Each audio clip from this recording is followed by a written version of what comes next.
starting with the new year of 2026, I had one New Year's resolution when it came to the Warhammer hobby, and that was to enter as many painting competitions as I physically could within a reasonable manner with like school and work piled on top of that. So, obviously, the very first painting competition I came across was the Squidmar Open 2026. I missed it. I missed the due date. I'm not super upset about it, mainly because the figure I was doing didn't turn out that great. I had a vision. The vision did not play out how I wanted it to.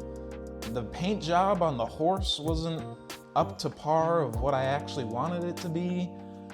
The little mini diorama base wasn't up to my par. The base wasn't super cool, and it was just really big and chunky, and it was something way out of my comfort zone.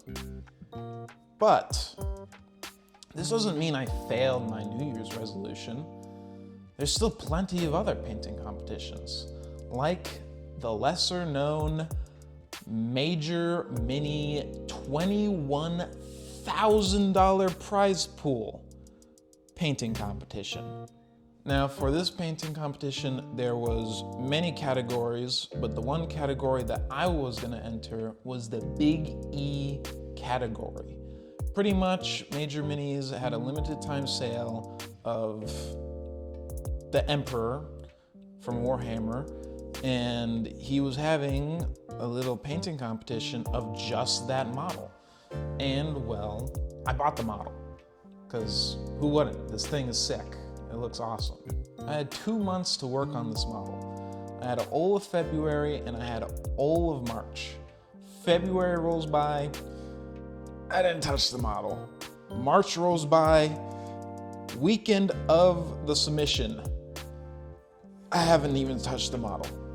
So I had 2 days to pretty much paint a whole model with thousands of dollars on the line with other people who also want thousands of dollars.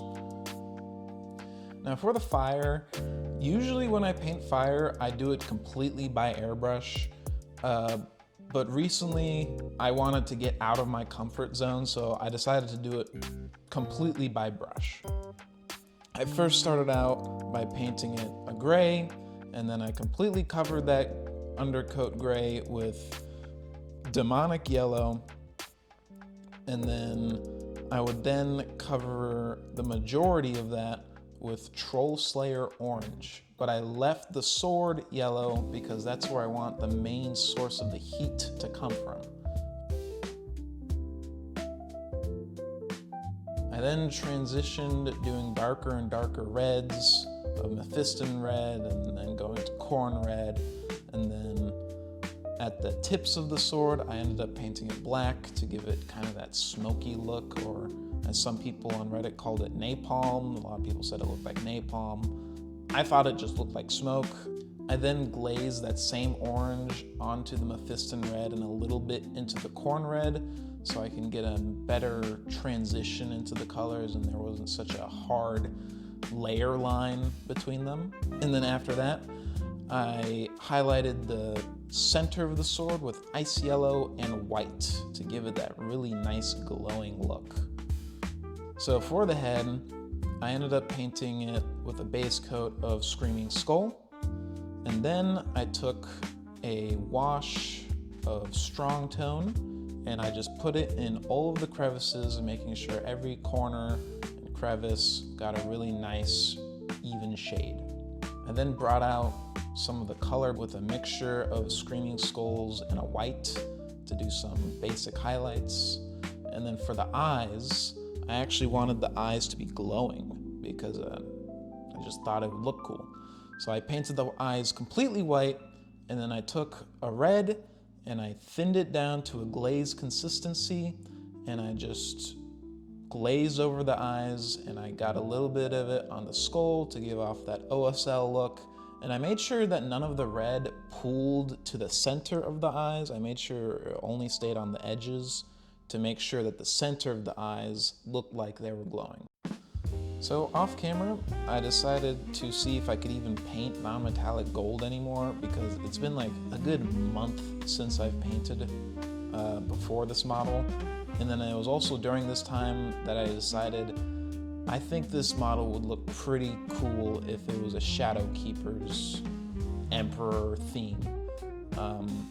And I mainly did that because I feel like everyone else in this painting competition was going to just do the basic golden boy, just completely gold, as the Emperor is usually always depicted as. I was like, I'll be a little bit different. I want to stick out during this competition, especially if it's the exact same model.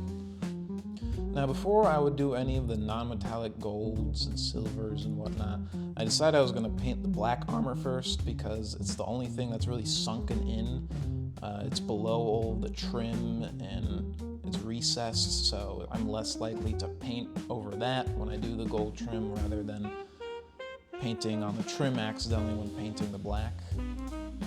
Now, usually when I paint black, I usually go for just a neutral gray, just mix ice yellow with the black and then get some kind of gray and then just build up highlights from there. But today I was like, let's use blue. Black blue from Pro Acryl Paints. So I took a blue, kept adding white to it, and I think it ended up looking pretty good. Now, it does look super blue and it doesn't really read as black, so I went back over it with Occultist Cloak speed paint, and I just went over it to shift down that color tone a little bit more. I did go back over to do the white highlights again, but trust me, the figure is way more black looking than it does in the video. In the video it's very blue, but in real life it reads as black, not blue. The absolute longest part of painting this figure was the non-metallic gold. It took forever, just the base coating, because there were so many small details. This has to be the most detailed figure I've ever painted before. I feel like I say that with every figure I've painted, but for this one specifically, I would finish the base coat, look at the model, see something that looks like it should be painted gold, and then base coat it. And I would repeat this, like, I kid you not, 5 or 6 times, because new, smaller things just kept popping up, and I was like, that should probably be gold. Oh, that should probably be gold. There was just like so many things. So I guess this is like a kind of a compliment to Major Minis, because their printers are really good. They really do print every single small detail, because I had to paint every single one of those small details. After base coating the gold, I just kept adding ice yellow to my brown and building that up and up. If you've watched my gold non-metallic formula video, you'll know what I did. All 4 people who watched that video. Now, as I was getting closer to finishing my non-metallic gold, I really do feel like the figure was starting to come together at this point. Although I have been feeling like that I do kind of want to switch up how I paint my non-metallic gold, because I have been seeing a lot of really cool looking formulas on Instagram, and I do really want to try those. I actually picked up all of Squidmar's paint collections, and I thought, hey, I spent all this money on these paint collections, might as well watch a YouTube tutorial that uses these paint collections. So I decided to paint the silver/steel, watching their silver non-metallic formula with the colors from these paint kits. It did not really turn out how theirs looked in the video. Really blue. It doesn't look bad per se, but it just came out looking really blue. I probably should have added a lot more white to it so it read more like metal, because it kind of reads like a metal, but not a metal that I recognize, you know? Not a metal that I could name. For the gems, super simple, just basic layering with the corn red and mephiston red up to a white.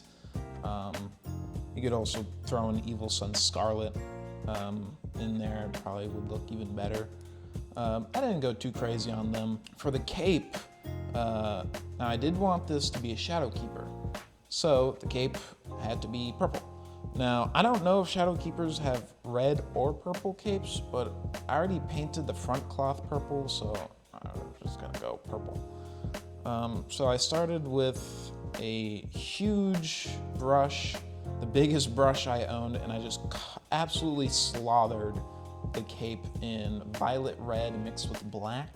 I slowly took out the black, worked my way up to violet red, and then violet red with magenta, and then just magenta as the highlights. And I actually really do like how the cape turned out. For the fur on the back of the cape, I just did some really wet plopping of colors. I didn't really care all too much about how the back looked. I was only really gonna submit a picture of the front of the figure because you can only submit two figures, or two pictures, and I was just gonna submit the front of the figure. And then after that, I did some simple object source lighting. For the sword, I just took that orange and I just glazed it on things that were closest to the sword. Looking back on it now, I probably should have painted it red first and then did orange as a highlight. But oh well, it was probably like 2 a.m. by the time I was painting this.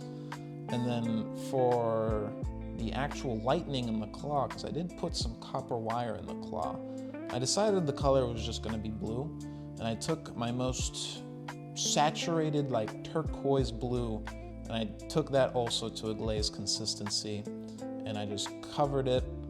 Well, first I base coated the copper wire white, and then I glazed it blue, and then I got it on the claws to have a nice little OSL effect. And then base coated the rocks standard Mechanicus gray or Mechanicus gray, something like that. And then I just dry brushed some good old grays and whites on there to make it look good. And we have a finished miniature, just in time for the competition.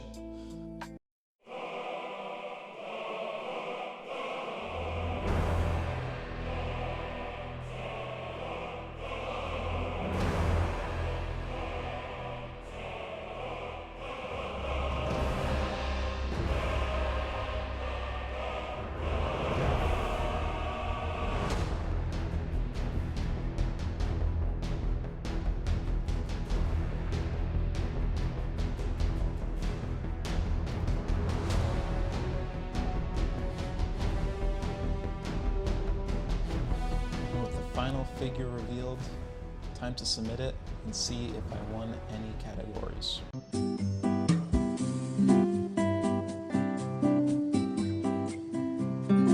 I win. I can't believe I won.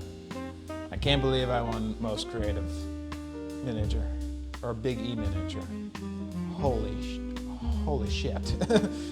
I didn't expect it.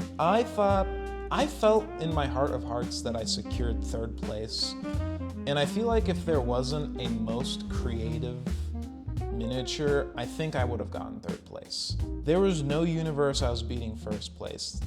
They did a really good job. I don't think they did non-metallic metal. I think they were the only one that didn't do non-metallic metal, and they got first place, which was actually a very big surprise. But all of the Big E miniatures were really good. But if I were to say if there was not a Most Creative, I would have been third place. Third place fighting for second, you know? But hey, I'll take Most Creative. Yeah, I hope you enjoyed the video and a little journey of me painting my very expensive Big E miniature. And thank you, Major Minis, for hosting the competition and giving me lots of money. I know that Major Kill is a little bit of a controversial YouTuber in the Warhammer space, but you know what's not controversial? The money that hit my bank account. That shit ain't controversial. That is very nice to have. Hope you enjoyed the video. If you did, leave a like, subscribe, do all that fun stuff so I can keep buying more toys as a man in his 20s.